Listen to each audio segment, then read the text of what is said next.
Welcome to the True You Summit. I'm Carrie Rubin, your summit host and Chief Mom Officer at the Modern Mom Society. I'm excited to bring you this summit to help you get the tools you need to live an authentic and joyful mom life that's aligned to what your body, soul, and mind desires. I hope you enjoyed this limited time free interview with one of the 15 experts that are here to discuss how you can get closer to your true you. Each day of the summit, we will explore 5 different areas of your life where you can improve your connection to your true you as a busy mom. Parenting, mom life, authenticity, spirituality, and mind and body. You'll have 24 hours free access to listen to the 3 experts discussing the topic of the day. Otherwise, you can purchase lifetime access to these life-changing series of interviews. There are 2 different packages available. The basic package, which includes all 15 interviews in MP3 format, can be purchased for $29, or the deluxe package, which includes all 15 interviews in audio, video, and transcript format, so you can get this great information whichever way you prefer. Plus, the deluxe package also includes bonus PDFs. One is the How to Connect to Your True You guide. It highlights the ways that the experts shared in their interview as to how they personally connect to their true selves, as well as the common ideas and themes throughout. So if you're new to connecting to your true you, or you're out of practice, you can start trying on these different ways of getting in tune with your inner wisdom, intuition, and true self right away. The second bonus PDF is Key Takeaways from the Summit. As I was recording all of these interviews, I noticed common themes and threads throughout. And this bonus document highlights these keys, so you'll be sure to get the most important ideas and begin to make shifts towards a happier, joyful, more aligned, and more fulfilled mom life today. The $29 and $59 prices for the basic and deluxe packages are good now through the end of the summit on May 10th. After that, the prices will go up to $59 and $89 respectively. So if you think you're going to miss any of these great interviews, or you'll know you want to have lifetime access to them, be sure to grab your True You Summit package upgrade today. Here's today's interview. I hope you enjoy it.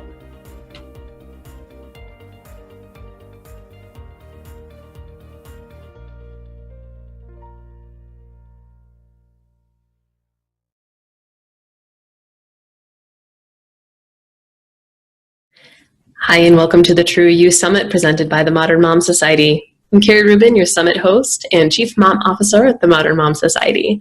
I'm excited to bring you the summit to help you get the tools you need to live an authentic and joyful mom life that is aligned to what your body, soul, and mind desires.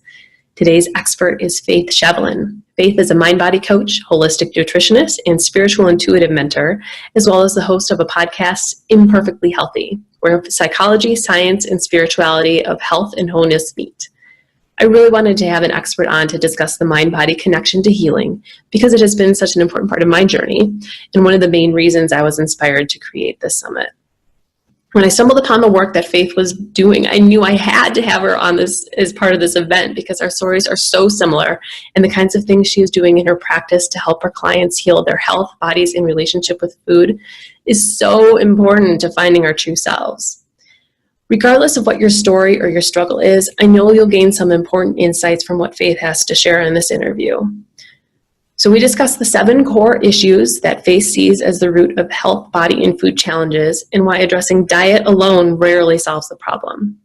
I definitely saw myself in a majority of these 7 things and had a few ahas as we were going through them.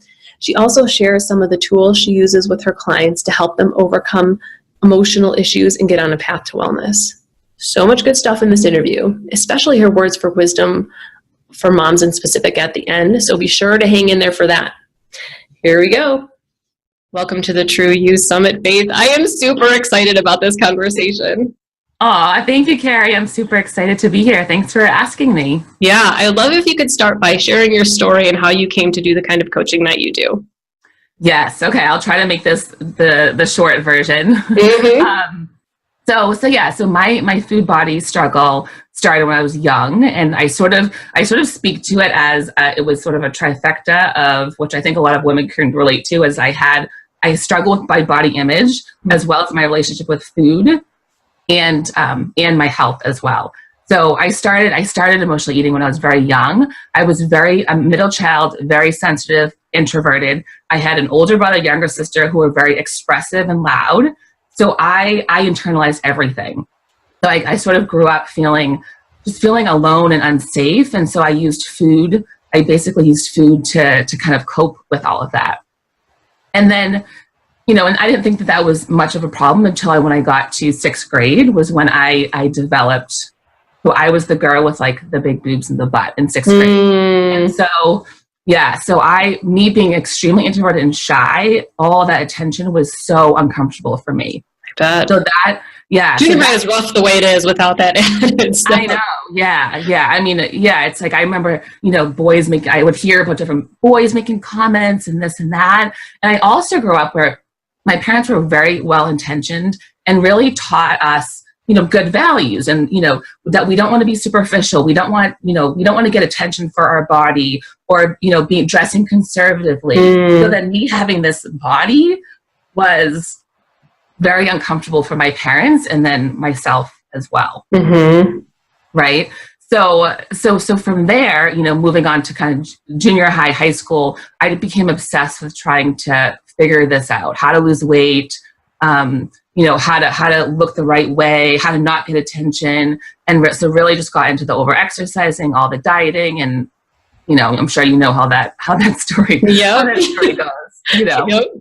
So from there, I really thought, it basically took over my life secretly. Nobody really knew how much those areas just really ran my life and my thoughts day to day. So I actually went to school and became a dietitian because I thought if I can figure this out, perfect body equals perfect life, right? Yes. So that didn't happen. That definitely didn't happen. I learned a lot, but all my issues continued. And then from there, I actually started getting more health issues.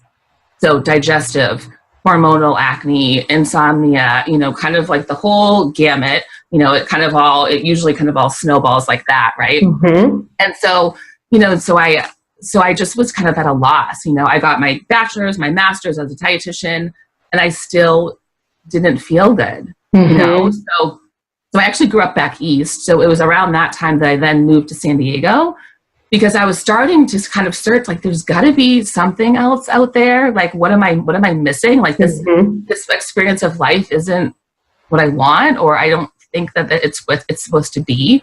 And so really when I moved to San Diego was when I dove into everything in the world of holistic health and personal growth and, the mind-body connection. And so I worked with a number of mentors, did certifications, all that kind of stuff. And then, and that's really where things started to turn around for me. And, and I really understood what was underneath all of this, the struggle. And, so I had to kind of, shift the misunderstandings I had about my childhood, my identity, my emotions, there was many layers to that. And so now, now I help women that are struggling in those same ways. And, and so it doesn't have to take so long, right? I mean, it was like a 20-year really journey for me, mm-hmm. And I end up meeting so many women, and women come to me that are in that same place. We're very focused on the physical, trying to find the right diet, trying to find the right supplements. And, and that was me for so many years. Mm-hmm. So, so that's where I am now, have learned a lot and lived a lot. And so now, and I have a lot to share and ways and tools to support women now that were in my shoes. Yes. Oh my God. And this is one of the reasons why, like, when I stumbled upon your work, I was like, I have to get her as part of this because our stories are practically identical. Although my struggle, I mean, it was a little bit weight related, but it was more trying to fix my health. Once I understood the diet connection and, got exposed to the paleo community and all of that stuff, I decided I'm going to apply all these rules and I'm going to figure this out. I'm going to fix my body will be back to perfect, and then everything's going to be great.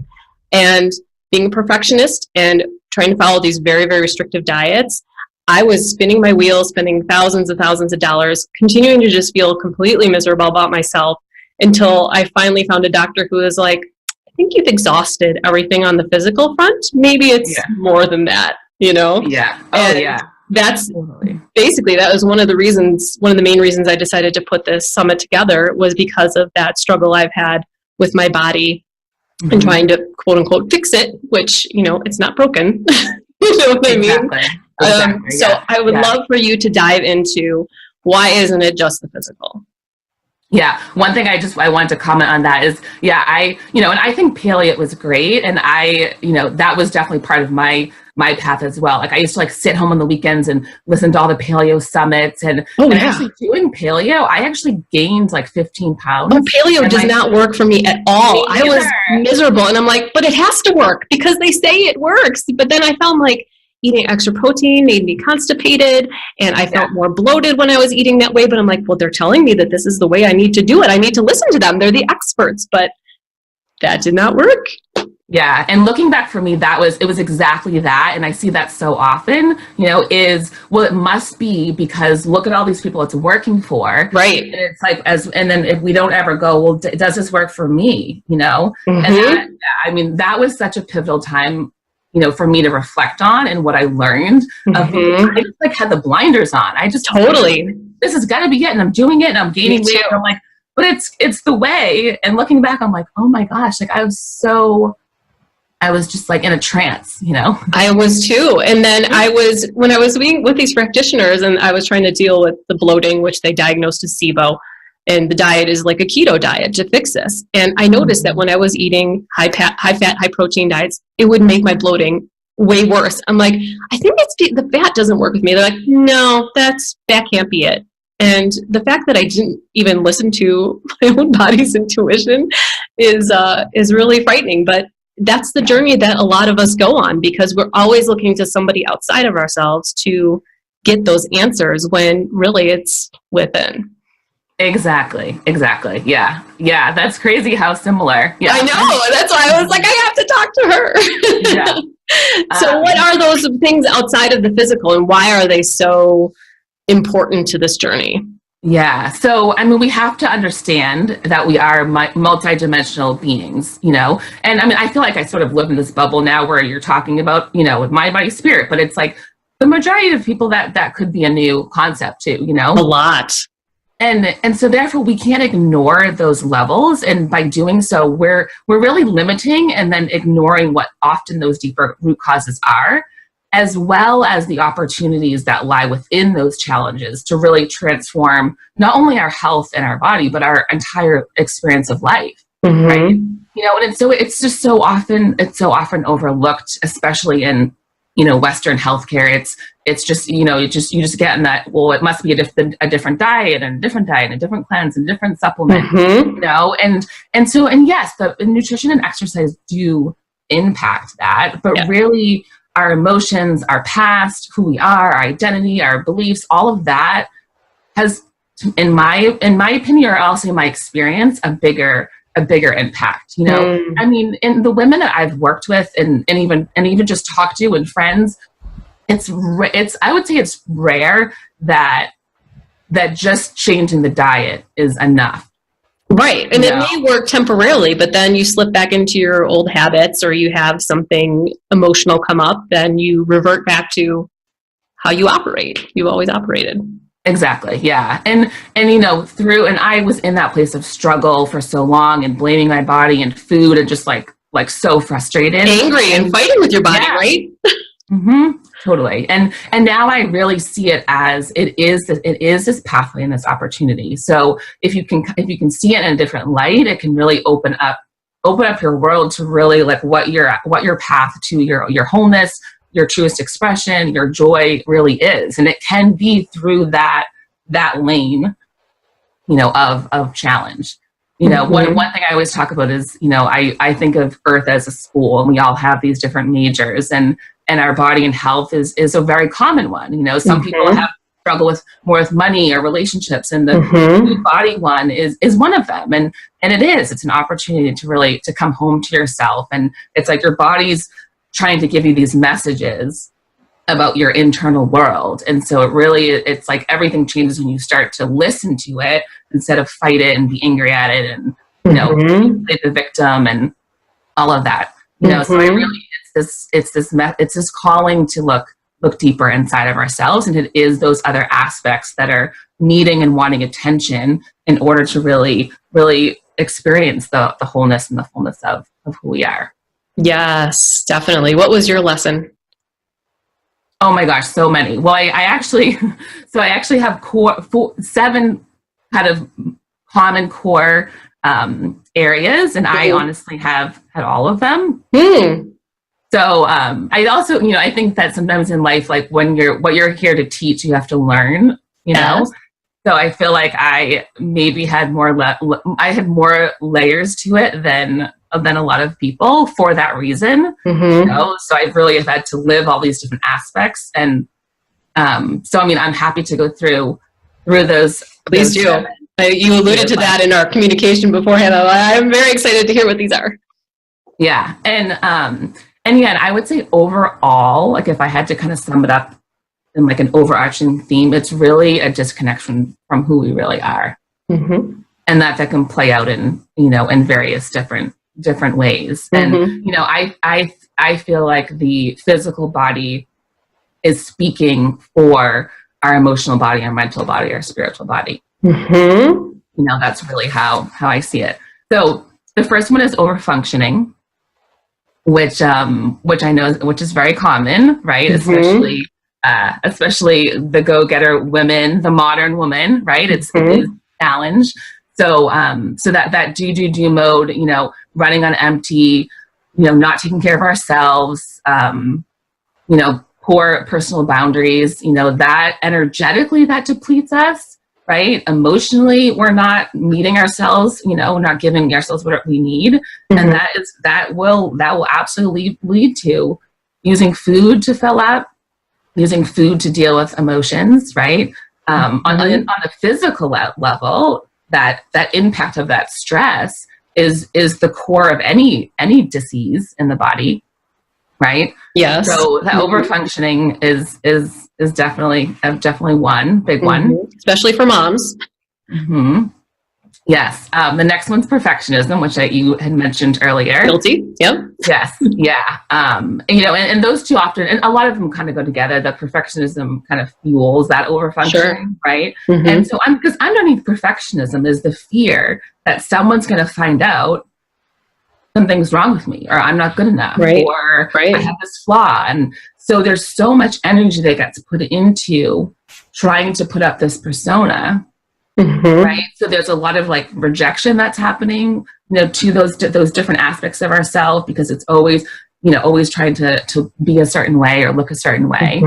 So I mean, there's emotional, pain within that, and spiritually there's a disconnect, right? Because we're not actually seeing ourselves for being these perfect, flawed Right. humans, or trying to be these like robotic, perfect, machine, basically. And so it creates these obviously a lot of these disconnect and these painful blockages within the body. For sure. Definitely.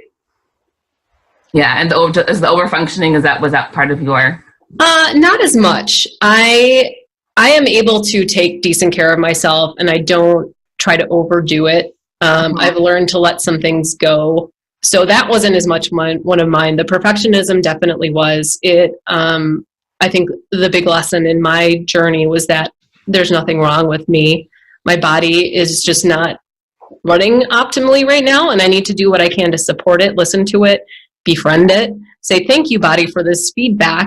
Let's see what we can do to support you, as opposed to pounding it into submission with these horrific diets and crazy supplements. You know what I mean? Yeah, so. Or exercise. Actually, around the same time I was doing the paleo craze, I had gone into like a Hashimoto flare that was so bad. And I remember like being at the beach and like trying to run. And I literally my body could not run. And I was like trying to force it, And it was like, that disconnect of like, no, like my body is like please rest. Stop. Please stop. Yeah. Totally. Yeah, So yeah, that's definitely a big one, because if that needs to be perfect, then overrides, right, that internal guidance. For sure. Yeah. Definitely. Is what ends up happening. So then the third one is emotional suppression or denial. Right. So, anytime that we're not, I'm not allowed to have negative feelings. Right, exactly. And actually, and anger is one of the biggest ones, especially for women, that comes up around food, body. It's like because it gets in, it's like internalized, and if we and emotions are energy, so if they're not going somewhere, they're staying in the body. So that energy, that toxic energy, is going to either manifest in extra weight, in an illness, in joint pain, and it's gonna find its place. Right. Basically, right? A lot of people eat because they don't want to feel, or women can't feel like they can't express their anger. So often it's very common to eat instead, or even to binge. Yeah. So that's very common. I find that I reach food for a lot to soothe the emotions, because food always makes me feel good, and if I'm feeling down, I'm like, you know what? I really don't feel like eating chocolate, but I'm gonna eat chocolate because it makes me feel good, Yeah, exactly. Yeah. I actually have a top 8 archetypes of cravings, which kind of goes into helping to discern or understand why emotionally why we crave certain types of food. Ooh, and what that provides, which is helpful, because it's for anger, sometimes it can be crunchy foods, or it can also be anxiety, but the crunchy food, because it's like you have all this anger, but you feel like you can't say what you want to say. So then you use the crunchy food to kind of try to handle it. Makes sense. So that's a very very common one. But I mean, and again, it comes back to even the overdoing. It's like, we don't have time to just sit with ourselves and allow ourselves to feel. We don't really teach as a society how to be with negative emotions. So even if you are aware that you're angry, we don't know how to healthfully deal with that and move it through our bodies. Right. Exactly. Yeah. And that often, does start when we're young. We usually handle our emotions similar to how, our parents do. So we get taught, my way was to not express emotion. I mean, I remember when I was little, I would do anything I could to not cry.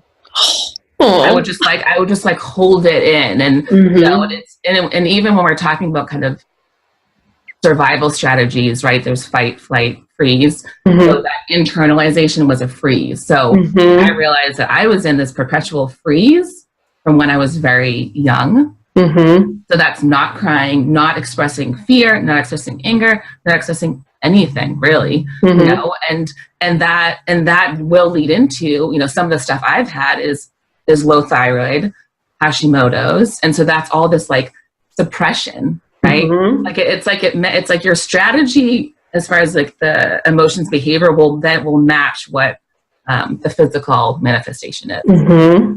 Yeah, completely, totally. Yeah. So that's that's that. I mean, that's a big one, right? The next one is I call the sexuality pleasure conflict. So a lot of Tell me more. So a lot of women have, like for me, in the 6th grade, it was like I have this sexy body and it's not okay, and I'm ashamed about it, and I don't want anyone to look at it, and I was taught it's not okay for men or boys to find me attractive, right? So there's a lot of misunderstanding around that, or shame around that. So some women gain weight literally to not, this is all subconscious, but to not be found attractive, right? Of course, if there was any issues around safety with men or sexuality, especially when you're young, like that's right. part of what, kind of what gets tangled up. And pleasure too. I mean, it's like a lot of women I find that a lot of women feel like they don't deserve pleasure, or don't know how to experience pleasure. Interesting. Yeah. And part of that, like that can get tied in with, say, the perfectionist or the overfunction, because it's like, I don't have time, like go, like I just got to keep going. So you don't get in a place where we're relaxed enough. Yes. Experience that. And I think this is a big one for moms in particular, because society expects us to give and receive nothing, or we feel like we need to be always giving, and it's selfish if we experience joy for ourselves. So I can see that this could be a big one for moms in specific. Yeah. So so it's going to be a little bit different of a combination, but there's a couple of different pieces of that. Of course, yeah. Yeah. The next is inner child wounding. You know, from my experience and everyone that I've worked with, it all does start when we're young. You know, not only, you know, we learn to relate to our bodies from our mom, from our parents. You know, all of those beliefs and perspectives we really do.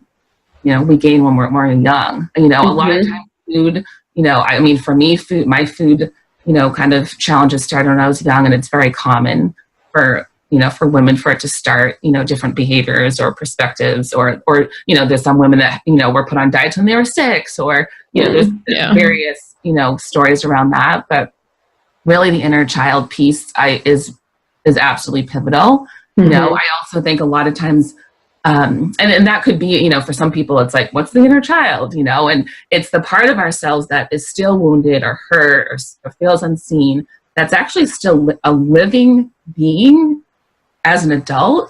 And a lot of times that inner child can be running our life and we don't know it.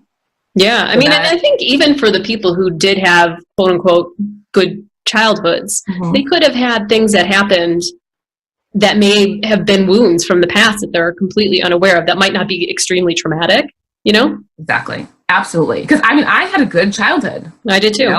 You know, my parents, I'm really close with my parents, my brother and sister, like it was a good, you know, and that's sort of almost something I had a hard time with for a long time. Is I'd be like, my childhood was like good. Like, why do I struggle so bad? You know?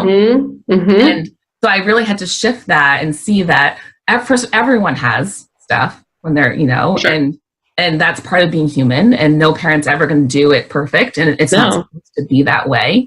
You know, because we are all souls that chose to come to Earth to learn certain lessons. You know, so, and I think that because I also will find, you know, moms I work with like, oh, I don't want to screw my kids up, or, you know, and it's like, and it's just like, you're human. Like, no one is going to do it. Perfect. Right.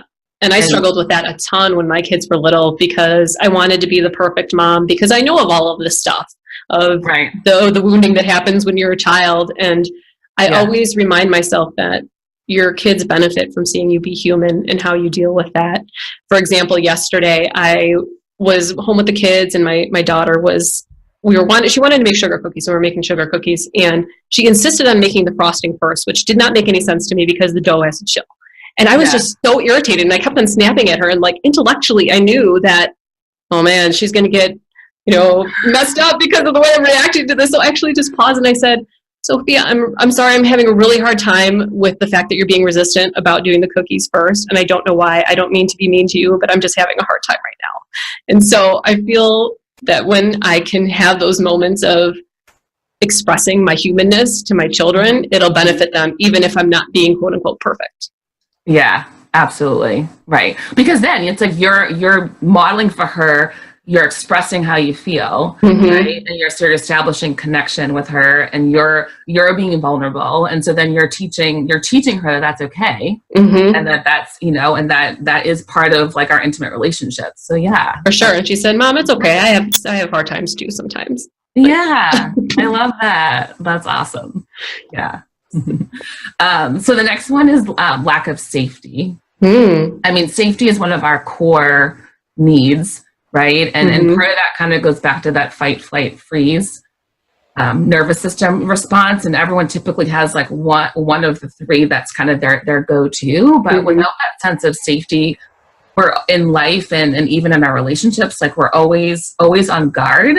And so that the stress of that, I mean, again, it's like, I mean, stress is the foundation of any disease. Sure. You know? And there's all these different, you know, like we've talked about, there's all these different, you know, sources of that stress. But if we don't feel safe, we can't ever relax. So we're never in that, our body isn't ever in that mode of healing and you know, repairing and digesting and all of that. So was that an area for you that you needed to work on? Yes, how did you not feel safe? Can you share that? The biggest, yeah. Well, so emotionally, so I felt, so being in that middle kind of introverted middle and very sensitive. I don't know if I mentioned, I was very, very sensitive. I mean, I could use the term empathic, which I don't always super love that word. Right. But so I was very aware of everything that was going on. My brother was like wild child. My sister was very expressive. So I also sort of, and my parents, you know, they were doing their best. They were trying to pay the bills and take care of us. They had 3 young kids, you know. So I felt everything. So in one sense, I didn't feel safe to ask for what my needs were. And one of my core things has been being responsible for other people. So I very young, in a sense, took on that responsibility and felt like I couldn't like make the difference that I wanted to, was one thing. But in that, it was like, I didn't feel like, well, who's taking care of me? It's like, I'm this little kid. I took on the role of taking care of everyone or being like the good girl so that I could take myself as the burden off their shoulders because they're just busy doing everything. That was similar for me.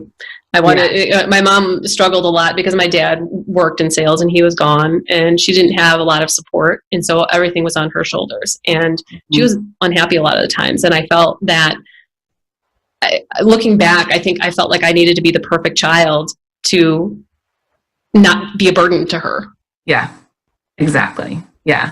So, I mean, and that connects to safety because then you don't feel safe to be yourself. Just to be yourself, express what you need, have someone take care of you, you know, because, and it's like often the child decides like, okay, my mom's stressed out. I'm going to just, like you said, I'm going to just be perfect and take care of myself so that I don't have to burden her. Right. Right. But then it still leaves, well, who's going to take care of me? Yeah. Right. Yeah. So the safety piece is, I mean, it's hard to say like, there's not one that's more important, but, but it's everything. Yeah. And when you first brought it up, I thought, well, maybe I don't think that makes sense for me. But when you put it in a larger context of feeling emotionally safe, even if it's not a trauma situation, if that makes sense. Yeah. I think that could affect a lot of people for sure. Right. And of course, if there was trauma or abuse, anything like that, there's going to be an element of feeling safe. You know, safe not only in intimate relationships, but safe in the world. You know, so it's an opportunity to look at, how do I feel about the world? Do I feel like I live in a safe world, or am I always like waiting for something or worried that something bad's going to happen? Oh my God. You know? Yes. Yes. Yeah. And so like it almost can be this like low grade thing that's in the background, right? It has such an impact, right? Because you're always kind of on guard, so you can't ever just fully be. Yeah. Yep. That's a big one. Yeah. Yeah. And then the last one is spiritual hunger. So this one's really about being really stuck in the head, you know, not able to be present, and also and lacking that connection with something greater. And that can be anything. I mean, whether it's a certain religion for someone, if it's the universe, if it's nature, whatever it is, that connection or lack of that connection is another common theme I see underneath all these various struggles. And that one connects to safety too, of course, because if we have a connection, then that's going to help to instill a sense of safety if we do have a trust of something greater. But if not, then there's going to be a lot of more, you know, fear. Yeah. The doctor I went to that highlighted you exhausted everything on the physical front. He said there was the 4 different quadrants. It was like mind, body, emotional, and then spiritual was the one. He said, I think you don't really have a spiritual connection. I think that might be an area you need to focus on. And that's been really eye-opening for me because I didn't really have a spiritual way of being. And I've been exploring that a little bit. And it does make a difference when you get that sense of gratitude for your life and the connection to the divine, and knowing that it's all going to be okay and it's all there in service of you becoming a better person and learning the lessons you need to learn here on earth. And that's been really profound. So I think that's a big one that's often overlooked just because we don't really talk about spirituality too much. Right. Well, I think it can be a tricky topic because a lot of people get charged around like the religion. And, you know, and I grew up without a religion or any sort of practice it wasn't like we were spiritual or religious. So my parents had grown up Catholic and then sort of they actually went on their own spiritual path, but we weren't really instilled with any really beliefs about anything. So I remember, so that was actually an element of fear for me, because I used to come home and be like, my friends told me I'm going to go to hell because it wasn't baptized. Are you serious? Oh no. So it was like sort of a missing piece for me when I was young, because I know that I was very spiritually connected from when I was little, but I didn't have that understanding or support. So it was just a big like question mark for me. So I was, I used to lay in bed when I was little and think about like what happens when you die, and I used to, but I never would have those conversations with my parents because I didn't feel like I could. Yeah. And finding your own path is something that I feel isn't celebrated too much. I feel like we're raised in whatever religion or lack of religion we're raised in, and then finding your own way is not something that people accept and celebrate that much. And that I was raised Catholic, and I don't really identify with that anymore. And trying to figure out what makes sense for me has been part of this journey and part of the challenge. And there isn't an easy way to go about it other than just trial and error and seeing what works. Yeah, it's totally just the willingness to explore. Like, try this out. How does that feel? Try this out. It's, and there's so many different ways, and it's very unique often to each person. It is just the willingness to explore and kind of design it as you go. Yeah, definitely. Yeah. So that's a lot. Yeah, that's a lot.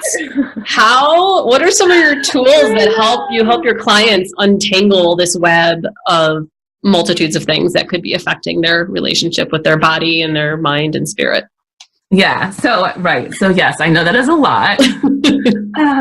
You don't have to, not everyone has every single piece, and, you don't have to do it all at once. One of my favorite tool that has been, there's a lot of different tools. One that has been with me for, I think probably maybe 5 years now is EFT tapping. So tapping, it's a self-administered technique that combines acupressure and psychology. And what I love about it is that it really works on all levels, so everything that we talked about, it works on all levels. So it's working to alter your brain and your mind, as well as your energy system and your body all at once. So you're basically tapping on certain points in your body that is accessing the meridians, so the energy lines within your body, and it also reaches the stress center of your brain. And so it shifts. So it basically works on your mind and body to release stress, painful memories, self-defeating patterns, fears, beliefs, emotions. Like literally you can tap on anything. And I love it because, I use it, I'll walk people, clients through up the process. But what's awesome is that you do it yourself. So once you learn how to do it, you can do it on anything. And then you're empowered with this tool. And that's definitely, that's part of my path, is teaching people how to have the tools to heal themselves, and that was definitely my path, I love doing energy work and getting sessions, and I do that for sure. But the fact for me, my path has been the foundation of me stepping into the responsibility and having my own personal power to do it for myself. Yeah. So that's really, that's really what I'm passionate about teaching. Yeah, tapping is magical when you get it to work. And that's been one of the things, because I'm really into the mind body stuff and some of this energy work. And I had really limited success with EFT on my own. And I worked with a couple practitioners and still struggled with it, but had like real limited success. And then I started working with somebody else who tried a little bit different techniques to kind of help me get to the root and find the emotion and tap on that, as opposed to just the surface things, if that makes sense. Totally. Yeah. And it's pretty profound when you start to see those shifts. And by no means is that the only tool that's like some of the other things I've done is like the emotional, what is it called? The one, Body yes, code the emotion okay. code. Yeah. I've had some pretty cool shifts with that too. And, Cool. yeah, there's do you have other tools in your toolbox? Yeah. One thing I wanted to say about EFT too is that, like you said, you can work on current and past. Mm-hmm. So typically what happens, it's like whatever is going on in your life currently that's, a stressful relationship or work or whatever, is as you start to process it, the stuff from the past will start to come up. Mm-hmm. So it's sort of what's cool about it is it's like the subconscious starts to like give you what you need to work on in a sense. Mm-hmm. And so then it often ends up leading back to earlier experience. Right. And random thoughts will come to your mind that you didn't know were there. Yes. I mean, yes, exactly. Or it's like you're tapping one thing and you're like, I don't know. I'm remembering when I was little and I was, at the dentist and, who knows? It's like stuff gets packaged together that you can't understand always with your conscious mind. Mm-hmm. So EFT is reaching that deeper level, and which makes it so profound. Mm-hmm. So other techniques I also love. It's sort of a similar vibe, but is Donna Eden's work. Mm-hmm. She does a lot. She has some. It's a little bit different process than EFT, but her work is really amazing too. I mean, I don't know if you've heard of her. Yeah. She basically, I mean, she healed herself, working with her own meridians. Mm-hmm. So that's something I love. And she has a bunch of, I always recommend like her YouTubes. She has like the daily routine. And there's a lot of other stuff you can do to kind of trace and kind of clear out different meridians. Mm-hmm. Because it's like the energy system is where everything connects. Mm-hmm. Mm-hmm. Definitely meditation. I mean, there's so many different variations of it. I've most recently been really into somatic meditation. So it's basically, it's the focus of it is really going deep into the body. And some meditation does that, right? But a lot of meditation also sort of like takes you out in a sense. Right. So it's basically you're going really, really deep into your body's experience, and there's various ways to do it, but you're either conversing with different body parts. You're also it's like you're experiencing the fullness of life within your body. It's really, I mean, if I was to recommend a book, this is sort of who I've been practicing. The book's called The Awakening Body, and it's Reginald Ray. He has a bunch of audios that are just amazing. I mean, it's like literally, it's spiritual. There's one in particular where he walks you through on opening the back line of your body into the earth. So you literally like become one with the earth. And it is just the most like grounding, peaceful experience. Cool. I'm definitely have to check that out. Yeah. It's awesome. Definitely, the inner child work, or doing parts work, which is really, interacting with that little child. And, there's various ways to do that. I mean, I could go on and on. I don't know how you want me to share. I would say movement and embodiment is a big one. I don't know if you've ever heard of Koya, which is it's a movement practice it's not choreographed, but it's guided. Interesting. She was one of my favorites that I had on my podcast. So yeah, anything that's going to get you in your body, really. Yeah. We don't spend a lot of time in our bodies. Yeah. We're always in our head. At least I feel like I'm in my head a vast majority of the time. Yeah. I mean, I love music. Spiritual music is definitely something that, that can it's getting you connected back to your true self. Right. And there's all these different tools of doing that.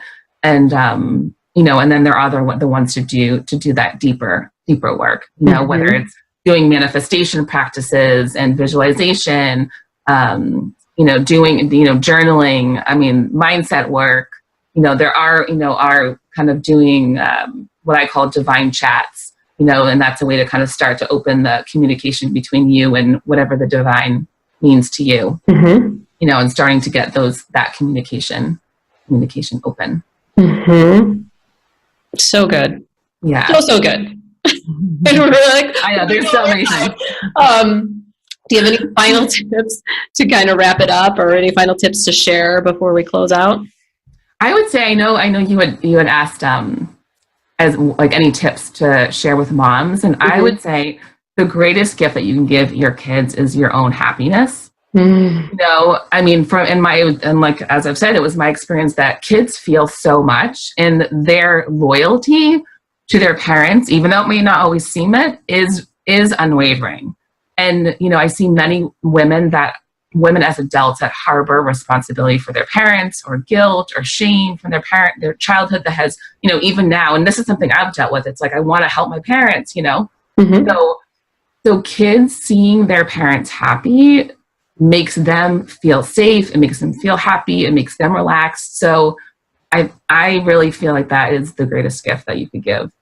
Is that. And, you know, and that does mean, you know, it means making yourself a priority, and, you know, doing what you can to find balance, and asking for help, and allowing yourself to receive help, you know. I mean, that's the other thing is, you know, as women, it's our divine nature to receive, and that can be such a challenge for women. For sure. You know? So yeah, I think, so it's really prioritizing what it is that's going to make you feel happy in yourself. And that actually is the greatest gift you can give your kids. I love that so much. Tied it all up in a bow. One final question for you is, how do you connect to your true you? Anything that gets me in my body. And for me, within my body, my truest self, my highest self lives in like my womb, or my, you know, hip area. So whether it's through meditation, you know, my own just being with myself and going within, you know. So that, I mean, somatic meditation has been definitely one of those ways lately to connect to that spot in that area. Dance, yoga. You know, also, yeah, really, I mean, there's various things, but it's whatever gets me in my body, you know, because that is, to me, that is where your true self lives, right? The mind, you know, the monkey mind, as you know, as we say, is not often where we're going to reach that part. That's more where the ego lives. So really, you know, and so for some people, it's the heart. It's finding that place in your body that you can anchor to, where you can access that wisdom and the truth of who you are. You know, the other thing I'd say is being with others that are on a soul path. You know, so I think our relationships with others and who we spend time with is so huge. You know, it's like this conversation, like, this is my true self, is like, conversation, you know. Me too. And so yeah, so that the community piece and being with others that are on a same path, on the same journey, you know, that makes me feel, you know, that I'm in alignment, you know. Yes, definitely. Yeah. I love this. I love this conversation so much, as I expected. So thank you again for being here, Faith. I love it. Thank you, Carrie, so much. And thank you for what you're doing. You know, I mean, women and moms need this support, and we live in a radical time right now, you know, where I think that this joining together and supporting each other and giving each other permission, giving ourselves permission to, you know, to shift into, you know, this aligned way of living is everything that our world needs right now. So thank you for creating this and providing it to all the moms that are going to gain and be awakened by it. Yes. Thank you.